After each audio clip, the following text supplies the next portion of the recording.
Hello friends, Shashi Agarwal channel के अंदर मैं डॉक्टर शशि अग्रवाल वेलकम। और आज का जो हमारा सब्जेक्ट है वो है बिजनेस लॉ।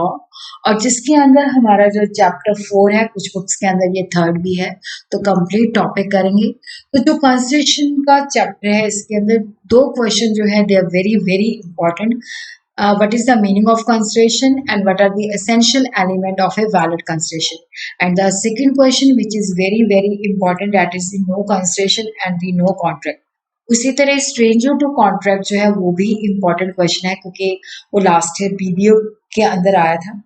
तो ये चैप्टर जो है on the whole is very important. अगर आपको मेरा ये एफर्ट सही लगता है तो डू लाइक माय वीडियो, इसको शेयर कीजिए, इस पे कमेंट कीजिए और मेरे चैनल शशि अग्रवाल को सब्सक्राइब कीजिए। So this is my app जिसको आप डाउनलोड कर सकते हो एडुसम ऐप गूगल प्ले स्टोर से। तो ये जो ऐप है commerce economics and management students को काफ़ी सारा फ्री स्टडी मटेरियल और काफ़ी सारे मॉक टेस्ट प्रोवाइड करती है, और इसी तरह काफ़ी सारे स्ट्रक्चर कोर्सेज भी यहाँ पे अवेलेबल हैं। तो सबसे पहले हम देखते हैं कंसिडरेशन का मतलब क्या है। देखो, जो कंसिडरेशन का है उसका वैलिड कॉन्ट्रैक्ट के अंदर होना असेंशियल है। It is the foundation of every contract. तो ये एक असेंशियल एलिमेंट है, एवरी कॉन्ट्रैक्ट का लाइफ ब्लड है। अगर एग्रीमेंट जो है date is not supported by consideration तो वो वैलिड नहीं है, वो कॉन्ट्रैक्ट नहीं है, वो लीगली इन्फोर्सेबल नहीं है। अगर हम कहें कि वहाँ पे कंसिडरेशन नहीं है तो वो प्रॉमिस और अंडरटेकिंग जो है प्योरली ग्रेशियस है, तो वहाँ पे लीगल रेमेडी नहीं है, वो लीगली इन्फोर्सेबल नहीं है। कंसिडरेशन का मतलब होता है कि बदले में you must get something in return, जिसको हम कहते हैं quid pro Q. The presence of consideration is necessary in all cases, but it need not be adequate. Consideration का होना जरूरी है। अगर मैं अपनी 1 लाख की चीज किसी को 10,000 में सेल कर दूं तो ये एक वैलिड कॉन्ट्रैक्ट है, क्योंकि मैंने अपनी इच्छा से 1 लाख की चीज 10,000 में सेल कर दी है। तो कंसिडरेशन का होना जरूरी है। लॉ ये नहीं देखता कि कंसिडरेशन एडिक्वेट है या नहीं है, इसी केस में देखता है जब कोई पार्टी अलेज करती है। Consideration is the price for which the promise of other is bought. Promise is given for the value is enforceable. जैसे ए ने बी से कहा कि मैं तुम्हारी पिक्चर पेंट कर दूंगा, तुम मुझे बदले में 200 दे देना। बी कहता है ठीक है, मैं तुझे 200 दे दूंगा, उसके बदले में तुम मेरी पिक्चर पेंट कर देना। तो ये something which has something value in the eyes of law. जैसे प्लेंटिफ को बेनिफिट है और डिफेंडेंट को डेट्रीमेंट है। Section 2D of the Indian contract act जो है कंस्ट्रक्शन को डिफाइन करता है। जब प्रोमिसर की डिजायर पे प्रोमिसी या any other person has done, उसने कोई काम किया है या कहा है कि उसने ये काम नहीं किया, या डज और अब्सटेन फ्रॉम डूइंग और प्रॉमिस टू डू और अब्सटेन फ्रॉम डूइंग, कि जो प्रोमिसी या एनी अदर पर्सन के वो काम करेगा या नहीं करेगा, या किया है या नहीं किया, तो ये जो एक्ट है और एब्सटिनेंस है, ये जो प्रॉमिस है वो कंसिडरेशन है। तो हम और सिंप्लीफाई करते हैं कि देखो, समथिंग ऑफ वैल्यू, एग्रीमेंट के अंदर समथिंग ऑफ वैल्यू, बदले में कुछ मिलना जरूर चाहिए। अगर वहां पे कुछ बदले में नहीं मिल रहा तो वो जो है वैलिड कॉन्ट्रैक्ट नहीं है। Something of value which the promisee has given और promisee to gives in return for the promise. तो यहाँ पे देखो, पेमेंट ऑफ मनी जो है, ये नहीं कि कंसिडरेशन सिर्फ पेमेंट ऑफ मनी में ही दे सकते हैं। अब क्रेडिटर प्रॉमिस करता है कि वो डेटर को स्यू नहीं करेगा, तो that is a good consideration. एक सिंगल कंसिडरेशन जो है एक प्रॉमिस से ज्यादा प्रोमिस को सपोर्ट कर सकती है। अगर जैसे पुलिस ऑफिसर है, उसकी ड्यूटी बनती है कि क्राइम को देखे, तो he is legally bound to do this. अगर हम उसको कहें कि हम तुझे पैसे देंगे अच्छी तरह से क्राइम को देखना, तो डेफिनेटली वो वैलिड कंसिडरेशन नहीं है। But mere doing of a thing which a person is already legally bound to do is no consideration for a new promise in such favor. अब जैसे एक व्यक्ति डूब रहा है तो भी अपनी मर्जी से उसको सेव करता है, तो ये नहीं है कि उसके बदले में उससे वो कहे कि मुझे तू पैसे दे, क्योंकि ये काम जो है उसने किसी के कहने से नहीं किया, अपनी मर्जी से किया है। तो यहाँ पे हम देखते हैं A agree to sell his horse to be for ₹1000। तो यहाँ पे ए ने प्रॉमिस किया है कि वो अपना हॉर्स सेल करेगा और बदले में वो 1000 देगा। बी कहता है कि ठीक है, मैं तुझे 1000 दूंगा, 1000 दूंगा और तू बदले में मुझे हॉर्स दे देना। तो ये सेकेंड प्रॉमिस है, जो कि एक दूसरे की कंसिडरेशन है। तो these are the essential of a valid consideration. Must move at the desire of the promisor, move from the promisee or any other person, may be past, present or future, need not be adequate, must be real, it must be lawful। तो देखो यहाँ पे these are the essential of a valid consideration कि जो act और abstinence है ये promisor की इच्छा पे होनी चाहिए। एक्ट और abstinence must have been done at the desire of the promisor. अगर किसी थर्ड पार्टी की डिजायर पे काम करते हो तो वो वैलिड कंसिडरेशन नहीं है। और यहाँ पे जो प्रोमिसर की डिजायर है वो एक्सप्रेस भी हो सकती है, इम्प्लाइड भी हो सकती है। जैसे मैंने अभी आपको कहा कि ए व्यक्ति डूब रहा है तो बी अपनी मर्जी से जो है उसको सेव करता है। तो देखो यहाँ पे उसने ये काम अपनी मर्जी से किया है, तो यहाँ पे वो जो है कोई कंपनसेशन क्लेम नहीं कर सकता। तो दुर्गा दास वर्सेस बलदेव, यहाँ पे पी जो है एक मार्केट कंस्ट्रक्ट करता है eight the desire of the collector, और डी जो है पी को प्रॉमिस करता है कि जितनी भी मैं चीजें सेल करूंगा उस पे आपको कमीशन पे करूंगा, और बाद में डी देने से मना कर देता है। तो पी जो है डी के ऊपर मुकदमा ठोक देता है। तो कोर्ट कहती है भाई तूने ये मार्केट जो है कलेक्टर के कहने पे बनाई है, ना कि डी के कहने पे बनाई है, इसलिए तू कोई कमीशन नहीं ले सकता। केदारनाथ वर्सेस गौरी मोहम्मद के केस में देखो कई बार क्या होता है कि हम मंदिर के अंदर, मस्जिद के अंदर या गुरुद्वारे के अंदर कहते हैं कि हम इतना जो है दान करेंगे या डोनेशन करेंगे, बाद में अगर हम बैकआउट कर जाते हैं, अगर मंदिर, मस्जिद या गुरुद्वारे ने कोई लाइबिलिटी इनकर नहीं की तो उस सिचुएशन के अंदर वो उसको इन्फोर्स नहीं कर सकते। जैसे a promise to subscribe to a public और चैरिटेबल ऑब्जेक्ट इज अनइन्फोर्सेबल, क्योंकि कोई बेनिफिट नहीं है। बट अगर दूसरी पार्टी उस प्रॉमिस के करने पर कोई लाइबिलिटी इनकर करती है तब ये इन्फोर्सेबल होता है। Kedarnath versus Gauri Mohammad, D agree to subscribe ₹100 toward the construction of a town hall at the Howrah.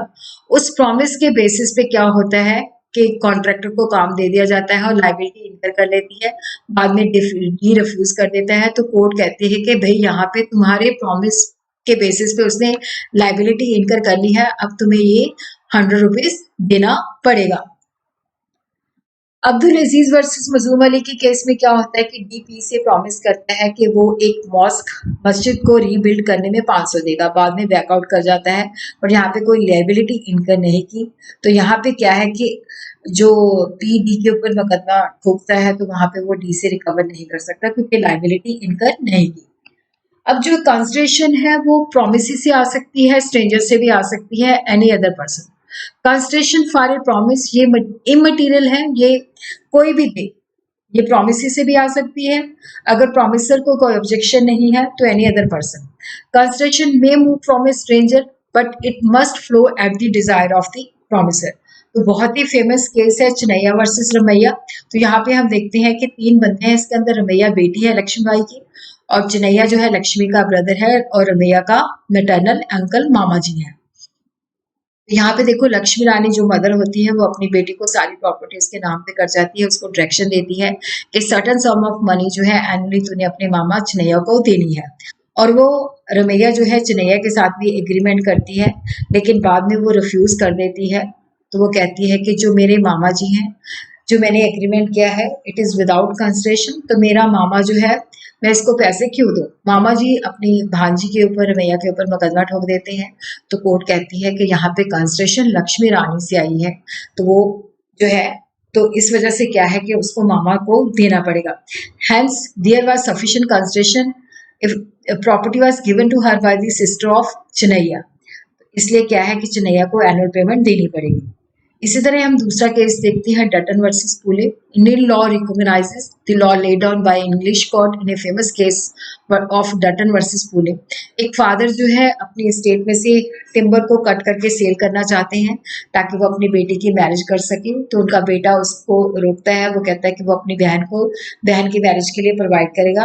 वो अपनी सिस्टर से एग्रीमेंट करता है कि वो उसकी मैरिज के लिए पैसे प्रोवाइड करेगा, बाद में देने से मना कर देता है।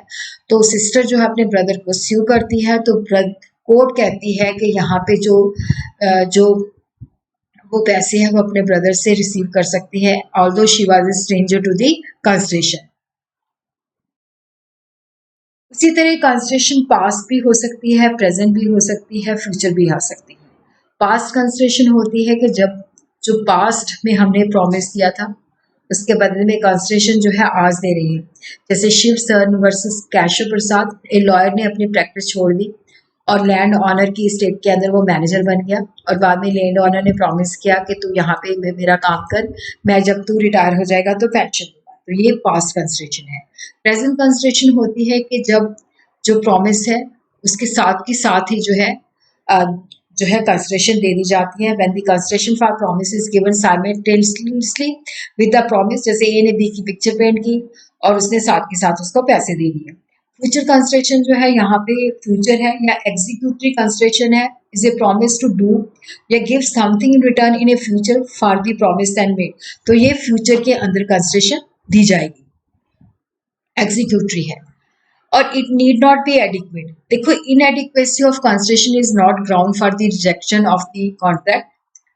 अगर देखो यहाँ पे क्या है कि जैसे मैंने अपनी मर्जी से 1 लाख की चीज 10,000 में सेल कर दी, बट क्या है कि अगर फ्रॉड है उस सिचुएशन के अंदर कोर्ट देखता है जहां पे दूसरी पार्टी लेज करती है कि मेरी कंसेंट फ्री नहीं थी, तो उस सिचुएशन के अंदर कोर्ट देखता है कि कंसिडरेशन एडिक्वेट नहीं है, अदरवाइज कोर्ट नहीं देखता।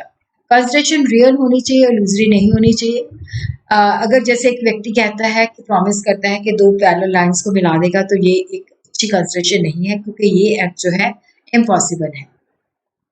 इसी तरह कंसिडरेशन लॉफुल होनी चाहिए, लॉ के द्वारा प्रोहिबिटेड नहीं होनी चाहिए, या ऐसी नहीं होनी चाहिए कि अगर लॉ परमिट कर दे तो वो लॉ के अगेंस्ट जाए, या किसी के साथ फ्रॉड करती हो या एक्स वाई को कहे कि तुम जो है जेड का घर जला दो, मैं तुम्हें 1 लाख दूंगा। इन्वॉल्व्स और implies injury to the person और प्रॉपर्टी ऑफ अनदर, या कोर्ट को लगता है कि ये इमोरल है या अपोज टू पब्लिक पॉलिसी है। उसी तरह it must be something with the promisor is not already bound to do. तो यहाँ पे हम देखते हैं कॉलिन वर्सेस गॉडफ्रे के केस में, a promise to pay money to a police officer to investigate into a crime, the agreement was held to be invalid. देखो यहाँ पे क्या है कि जो पुलिस ऑफिसर है उसकी ये ड्यूटी बनती है कि वो, क्योंकि उसके वो क्राइम को देखे। अगर हम उसको कहते हैं कि हम तुझे पैसे देंगे तो ये जो है ये एक वैलिड जो है कंसिडरेशन नहीं है। उसी तरह हम नेक्स्ट टॉपिक देखते हैं, स्ट्रेंजर टू द कंसिडरेशन। तो यहाँ पे हम देखते हैं स्ट्रेंजर टू कंसिडरेशन, कि जो कंसिडरेशन है वो प्रोमिस से भी आ सकती है, स्ट्रेंजर से भी आ सकती है। इंडियन कॉन्ट्रैक्ट एक्ट 1872 के अंदर कंसिडरेशन जो है वो प्रोमिस से आ सकती है और एनी अदर पर्सन। तो स्ट्रेंजर टू कंसिडरेशन जो है वो भी कॉन्ट्रैक्ट को इन्फोर्स कर सकता है, but the English law the consideration must move from the promisee and promisee only. Stranger to consideration जो है वहां पे सू नहीं कर सकता। तो यहाँ पे हम ऑलरेडी एक केस कर चुके हैं, चनैया वर्सेस रमैया, कि एक ओल्ड लेडी होती है, वो अपनी प्रॉपर्टी अपनी बेटी रमैया को देती है, उसको ये डायरेक्शन देती है कि सर्टन सम ऑफ मनी जो है तूने अपने मामा चनैया को देना है, और सेम डे रमैया जो अपने मामा के साथ भी एग्रीमेंट करती है, बाद में वो बैकआउट कर जाती है। तो कोर्ट कहती है कि जो है तुझे पैसे देने पड़ेंगे क्योंकि प्रॉपर्टी जो है वो रमैया ने दी है, तो इसलिए क्या है कि चनैया जो है उसको जो रमैया है उसको पैसे देने पड़ेंगे।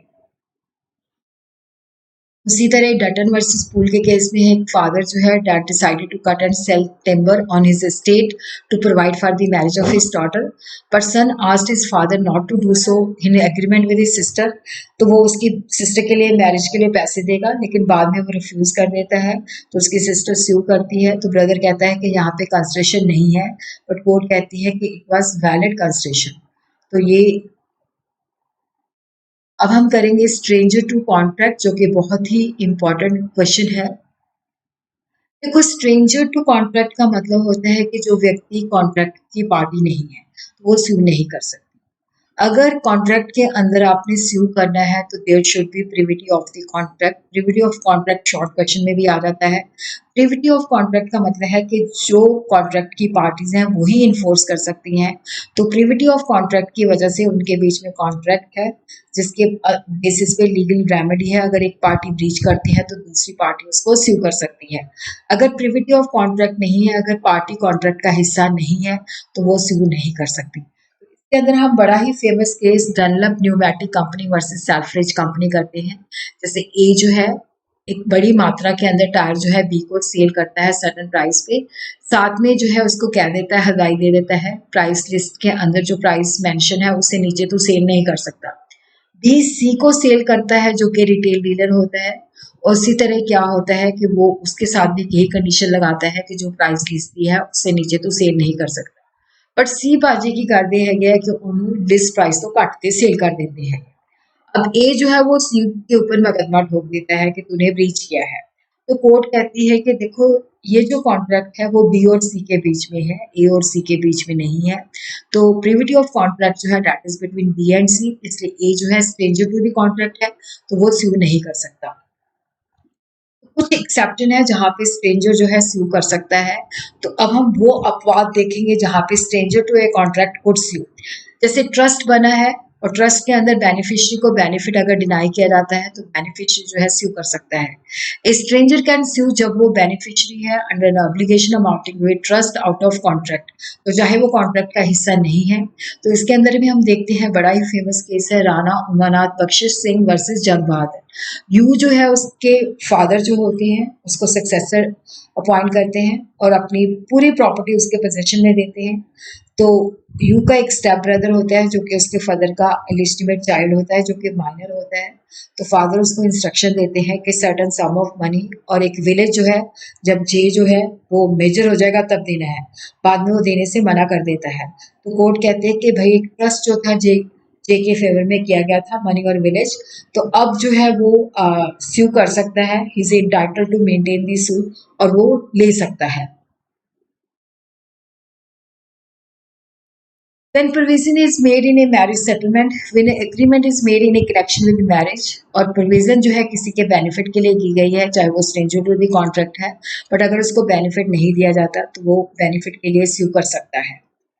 ख्वाजा मोहम्मद वर्सेस सैनी बेगम के केस में क्या होता है कि डी जो है पी के फादर के साथ एग्री करता है कि वो 500 जो है पी जो कि मतलब अगर वो उसके बेटे के साथ शादी करेगी तो वो पी जो उसकी बेटी है, D agreed with P's father that he would pay ₹500 to P कच्चा पानी if she marriage D son, और पी की शादी डी के साथ हो जाती है। कुछ समय के बाद अलाउंस नहीं दिया जाता तो पी चाहे कॉन्ट्रैक्ट का हिस्सा नहीं होती तो वो जो है स्यू करती है कि मुझे 1500 रुपया दिया जाए, 3 महीने नहीं दिया। तो यहाँ पे है कि पी जो है रिकवर कर सकती है और चाहे वो स्ट्रेंजर टू कॉन्ट्रैक्ट है। Where provision is made in partition or family settlement, such member though not parties to the agreement can sue on the footing of the arrangement अगर उनको बेनिफिट डिनाई किया जाता है। जैसे शुभपाल वर्सेस सुब्रमण्यम के case में होता है कि पार्टीशन होती है, दो ब्रदर्स के अंदर प्रॉपर्टी डिवाइड हो जाती है, लेकिन वहां पे वो प्रॉमिस करते हैं कि वो ₹300 इन इक्वल शेयर अपनी मदर को मेंटेनेंस के लिए देंगे, बट बाद में देने से मना कर देते हैं। तो मदर जो है उन पे मुकदमा कर देती है, तो कोर्ट कहती है भाई ये आपको देना पड़ेगा। When a charge is created in favor of a stranger or specific immovable property, तो स्ट्रेंजर टू कॉन्ट्रैक्ट जो है उस सिचुएशन के अंदर स्यू कर सकता है। Can sue for the money made payable by it where the money is charge on immovable property. If the promisor has by his conduct privity of contract with a stranger, ए जो है सी को admit करता है कि उसने B से पैसे लिए हैं फॉर द पेमेंट टू सी, तो वो बी का एजेंट के रूप में अपने आप को रिप्रेजेंट करता है। तो यहाँ पे जो सी है वो ए से रिकवर कर सकता है। और उसी तरह जैसे देखो एक जैसे ए ने एक किराएदार रखा बी ने आगे एक और किराएदार रखा सब टेनेंट, और किराएदार ने जैसे बी ने सी को कहा कि तू डायरेक्टली जो है लैंड ऑनर को पैसे देने हैं, तो लैंडलॉर्ड उस सिचुएशन के अंदर जो सब टेनेंट ने किराया नहीं दिया था उसको रिकवर कर सकता है। जहाँ पे कोर्ट को लगता है कि it is conducive to justice, contract जो है अगर प्रिंसिपल के कहने पे एजेंट करता है तो प्रिंसिपल उसको इन्फोर्स कर सकता है। कोवेंट्स रनिंग विद द लैंड का मतलब होता है कि जब इमूवेबल प्रॉपर्टी ट्रांसफर की जाती है तो जो ओरिजिनल ऑनर है उसने कुछ सर्टेन कंडीशंस लगाई होती हैं। A notice that the owner of land is bound to certain obligation created by agreement relating to land, तो न्यू परचेजर को भी वो जो कंडीशंस है फॉलो करनी पड़ेगी। अगर वो नहीं फॉलो करते तो जो ओरिजिनल ऑनर है वो या उसके सक्सेसर जो है मुकदमा फाइल कर सकते हैं। इसी तरह हम देखते हैं very very important question, that is the no consideration no contract. तो यहाँ पे हम देखते हैं नो कंसिडरेशन नो कॉन्ट्रैक्ट। इसका मतलब है कि agreement is always supported by consideration. अगर उसके अंदर कंसिडरेशन नहीं है तो वो वैलिड कॉन्ट्रैक्ट नहीं है। नो कंसिडरेशन नो कॉन्ट्रैक्ट का मतलब है कि agreement which is made without consideration is void, वहां पे वो लीगली इन्फोर्सेबल नहीं है। न्यूडम पैक्टम, इसका मतलब है कि जो एग्रीमेंट है वो नंगू बंगू है, जिसके अंदर क्या है कि वो लीगली इन्फोर्सेबल नहीं है। ए प्रॉमिस जिसके अंदर कंसिडरेशन मिसिंग है वो नल एंड वॉइड है। तो यहाँ पे लॉ कहता है कि अगर कोई बेयर एक्ट है तो वहां पे कोई एक्शन अराइज नहीं होता। अगर कंसिडरेशन मिसिंग है तो वो लीगली इन्फोर्सेबल नहीं है। तो सेक्शन 25 के अंदर कुछ एक्सेप्शन है, वहां पे अगर कंसिडरेशन मिसिंग भी है तो उन सिचुएशन के अंदर जो कंसिडरेशन है, जो कॉन्ट्रैक्ट है वो वैलिड है। तो अब हम देखते हैं कि what are those exceptions. Agreement made on account of natural love and affection, compensation for the voluntary services, time bar debt, agency, completed gift, guarantee, remission, contribution to charity. देखो natural love and affection section 25 subsection 1। तो यहाँ पे हम देखते हैं कि agreement without consideration is valid अगर ये चारों की चारों कंडीशन सेटिस्फाई करता है कि ये रिटन फॉर्म के अंदर है, ये रजिस्टर अंडर लॉ है, और उसी तरह ये नेचुरल लव एंड अफेक्शन के बेसिस पे है, और ये उन पार्टीज के बीच में है जिनका near relation to each other है। अगर ये चारों कंडीशन पूरी होती है तो अगर एग्रीमेंट विदाउट कंसिडरेशन है तो ये वैलिड है, इनफोर्सिबल है। X one natural love and affection promise to give his son Y for ₹1000। X इस प्रॉमिस को रिटन फॉर्म में कर देता है, रजिस्टर करवा लेता है। तो चारों कंडीशन है, रिटन भी है, रजिस्टर्ड भी है, नेचुरल लव एंड अफेक्शन भी है और नियर रिलेशन भी है। तो अगर कल को एक्स देने से मना करता है तो वाई उसके ऊपर मुकदमा ठोक सकता है। इसी तरह एक केस राजलुखी देवी वर्सेस भूतनाथ है। Agreement for separate residence and maintenance was arrived at between husband and wife, but वहां पे क्या था कि सब कुछ था, रिटन फॉर्म में भी था, रजिस्टर्ड भी था, नियर रिलेशन भी था, बट आपस में लड़ाई झगड़ा था, natural love and affection missing था, तो ये एग्रीमेंट वैलिड नहीं है, तो वहां पे ये इन्फोर्स नहीं किया जा सकता। Compensation for voluntary services rendered section 25 subsection 2। देखो एग्रीमेंट विदाउट कंसिडरेशन वैलिड है अगर यहाँ पे एक व्यक्ति प्रॉमिस करता है कंपनसेट होली या पार्ट के अंदर जो उसने अपनी इच्छा से किया है फॉर द प्रॉमिसर, और something which the promisor was legally compellable to do. इसको हम देखते हैं ये क्या कंडीशन है।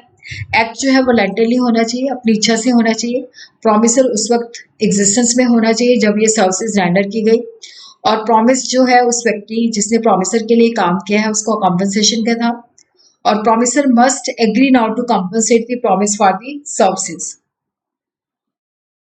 जैसे ए को बी का पर्स मिलता है और वो उसको दे देता है, बी कहता है कि मैं तुझे 100 रुपीज दूंगा, तो डेफिनेटली ए जो है बी से 100 रुपीज रिकवर कर सकता है। टाइम बार डेट वो डेट होता है जो लिमिटेशन एक्ट के अंदर जो है जब डेट नहीं दिया जाता तो लिमिटेशन एक्ट जो है स्पेसिफाई करता है स्पेसिफिक टाइम पीरियड के अंदर इन्फोर्स किया जा सकता है। अगर वो स्पेसिफिक टाइम पीरियड निकल चुका है तो ये डेट जो है टाइम बार हो चुका है, बट प्रॉमिस टू पे ए टाइम बार डेट जो है इन्फोर्सेबल है अगर प्रॉमिस जो है रिटन फॉर्म में है, प्रॉमिसर या उसके एजेंट के द्वारा साइन है, और यहाँ पे जो प्रॉमिस है टू पे द होल और part of the debt, oral promise जो है वो अनइन्फोर्सेबल है। और उसी तरह ये क्लॉज टाइम बाय डेट अगर थर्ड पार्टी का है तो वहां पे भी ये एप्लीकेबल नहीं होती। डेट जो है ऐसा होना चाहिए जो क्रेडिटर जो है रिकवरी ऑफ पेमेंट के लिए इन्फोर्स कर सकता है, चाहे ये टाइम बाय डेट हो चुका है, बट अगर ये टाइम बाय डेट ना होता तो क्रेडिटर कोर्ट के अंदर जा सकता था, इन्फोर्स कर सकता था। और उसी तरह अगर एक्नॉलेजमेंट ऑफ डेट है और इसी के साथ एग्रीमेंट टू पे इंटरेस्ट है तो ये भी वैलिड है।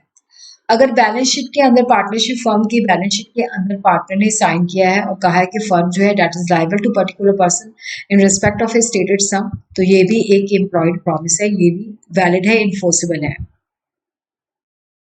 कंप्लीटेड गिफ्ट, तो यहाँ पे क्या है कि देखो जैसे no consideration no contract will not affect the validity of any gift actually made between the donor and the donor.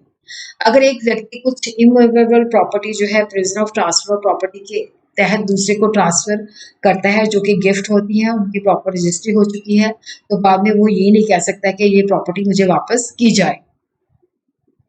Agency जिसको सेक्शन 185 डील करता है, no consideration is needed to create the contract of agency. Agency का contract बनाने के लिए कोई consideration का होना जरूरी नहीं है। सेक्शन 127 के अंदर एक कॉन्ट्रैक्ट ऑफ गारंटी जो है that is made without consideration. उसी तरह रिमिशन जिसको सेक्शन 63 है, तो no consideration is required for agreement to receive less than what is due. This is called remission in the law. कि जैसे 1000 ड्यू था बट डेटर कहता है कि 700 ले ले, और इसी के साथ ही क्या है कि मेरी लाइबिलिटी खत्म हो जाएगी।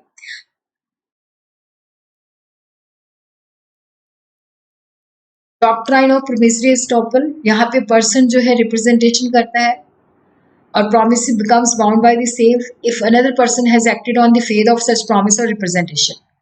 Promisee can ask for enforcing the promise even though there is no consideration. Union of India versus Godfrey act जो है एक इंडस्ट्रियल यूनिट जो है सेटअप करता है, क्योंकि गवर्नमेंट ने एक पर्टिकुलर पीरियड के लिए टैक्स कंसेशन कहा होता है, तो उस फेट के ऊपर इंडस्ट्रियल यूनिट एस्टैब्लिश करता है। बाद में स्टेट जो है वो बैकआउट कर जाती है, तो वो कोर्ट स्टेट के ऊपर मुकदमा ठोक देता है। तो कोर्ट कहते हैं कि state is bound by estoppel, can not withdraw the tax concession. उसी तरह बेलमेंट के लिए भी क्या है कि no consideration is required to effect the contract of bailment. Section 148 deal करता है। बेलमेंट के अंदर अगर एक व्यक्ति दूसरे व्यक्ति को कुछ चीजें देता है किसी पर्पस के लिए, तो जब वो पर्पस खत्म हो जाता है तो या तो वो चीजें रिटर्न करनी पड़ेगी या डिस्पोज ऑफ करनी पड़ेगी according to the direction of the person delivering them. तो no consideration is required to effect a contract of bailment. तो यहाँ पे हम देखते हैं एग्जाम्पल में मिस्टर ए जो है अपने गोडाउन की चाबी मिस्टर वाई को दे देते हैं। मिस्टर वाई ने वहां पे कुछ चीजें रखनी है, वाई को गोडाउन का पोजीशन मिल जाता है, बट ऑनरशिप जो है एक ही रहती है। और जैसे ही वो वाई जो है अपनी चीजें रखते हैं और थोड़ी देर बाद वहां से चीजें उठा लेते हैं, तो अब उनकी लाइबिलिटी बन जाती है कि वो चाबियां जो है ए को वापस करें। उसी तरह contribution to charity, a promise to contribute charity would be enforceable by law अगर उस प्रॉमिस के बेसिस पे जो प्रॉमिसी है उसने कोई ऑब्जेक्ट को अचीव करने के लिए कोई लाइबिलिटी इनकर की है। पर जहाँ पे प्रॉमिसर ने कुछ नहीं किया तो वहां पे वो लीगली रिसीवेबल नहीं है। तो यहाँ पे हम देखते हैं कि जैसे केदारनाथ वर्सेस गौरी मोहम्मद के केस में होता है, डी कहता है कि मैं 100 rupees construction of a town hall at हावड़े पे गिफ्ट कर दूंगा, और बाद उसके कहने के बेसिस पे वो कुछ लाइबिलिटी इनकर करते हैं, बाद में डी देने से मना कर देता है, तो वो कोर्ट के अंदर चले जाते हैं। तो कोर्ट कहती है कि प्रॉमिसी ने ट्रीटमेंट सफर किया है क्योंकि उसके प्रॉमिस के कहने पे लाइबिलिटी इनकर की है, तो डी को वो सब्सक्रिप्शन देनी पड़ेगी।